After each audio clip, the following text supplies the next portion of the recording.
कहते नहीं सस्ता रहे बार बार तो महंगा रहे एक बार। यह चीज़ें आई हैं, इन्होंने माइंड से रखा करो, पैसे की वैल्यू नहीं है, वीजे की वैल्यू। ट्रांजिट वीज़ा को लेके मुझे बड़े क्वेश्चन किए जा रहे हैं कि भाई ट्रांजिट वीज़ा ये आप जो स्पेशल स्पॉन्सर पैकेज दे रहे हैं इसका क्या बेनिफिट है। देखें, ट्रांजिट वीज़ा का मैं क्लियर बता देता हूँ यार क्या प्राइसेस है, मैं कोई मतलब कि स्लो रखना चाहता ही नहीं हूँ। अब जो ट्रांजिट वीज़ा वैसे मार्केट में मिल रहा है तकरीबन 1200-1500 दिरहम में मिल रहा है यूएई में, ठीक है, दुबई में पूरे में ये इतने का वीज़ा मिला डन बेस पे ट्रांजिट वीज़ा। अब एक वो ले लिया 1 लाख का हो गया, मतलब कन्वर्ट करके इतने बन जाएंगे।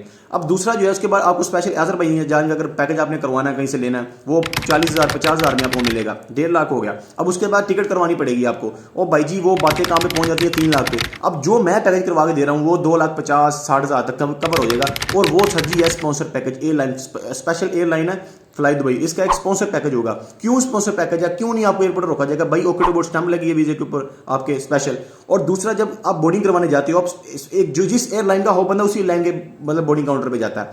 तो सर जी जब आगे एयरलाइन वाले खुद बैठे हुए हैं, उनके पास उनका वीजा आ गया, उनका बंदा आ गया, एक स्पॉन्सर पैकेज लेके वो कैसे रोकेंगे। दैट्स इट, यहाँ पे मतलब ऑफलोड वाला सीन खत्म हो गया। अब दूसरा जो है वो वीजा कहाँ से ले रहा है, बाकी थर्ड कंट्री ऐड कर रहा है और इसको होटल बुकिंग करवा के जा रहा है, तो एक 100 मतलब बंदे के माइंड में चीजें आती है कि यार मेरा पता नहीं क्या सीन होगा क्या नहीं होगा। अब जब इसमें देखे ना, एक मतलब खुद एक ना थर्ड कंट्री ऐड करना आपने स्पॉन्सर पैकेज में, चीजें वही है, कैटेगरी वही है, आपका मकसद भी वही है, उस दूसरे वीजे को लेकर भी आपका मकसद वही है। तो जो बता रहा हूँ चीज पे अमल करो, इसमें आपका फायदा है। मैं हमेशा क्लाइंट का फायदा सोचता हूँ, जो मेरे मतलब जितने भी लोग मुझे वॉच कर रहे हैं सबका फायदा हो यार, नुकसान किसी का ना हो। एक 10,000 20,000 के पीछे आप किसी का नुकसान करो, ये चीज काबिल कबूल नहीं है, ठीक है, ये चीज मैं पसंद नहीं करता हूं। और दूसरे नंबर पे जो विजिट वीजा, यार विजिट वीजा बैंक स्टेटमेंट के बगैर बिल्कुल नहीं होगा, किसी के हत्थे चढ़ने की जरूरत नहीं है, वो हाँ वीजा आपको दे देगा, हाँ वीजा देगा आपको। उसके बाद कहां जाओगे आप, बैंक स्टेटमेंट तो है नहीं आपके पास, वो वीजा वेस्ट हो जाना। और लड़की 3 बार वेस्ट करवा के बैठी मेरे पास 1-2 बार, वो कहती है अब क्या करना। मैंने कहा फ्रीलांस की तरफ जाओ, बाकी चीजें छोड़ दो, सारी सर्विस मौजूद है।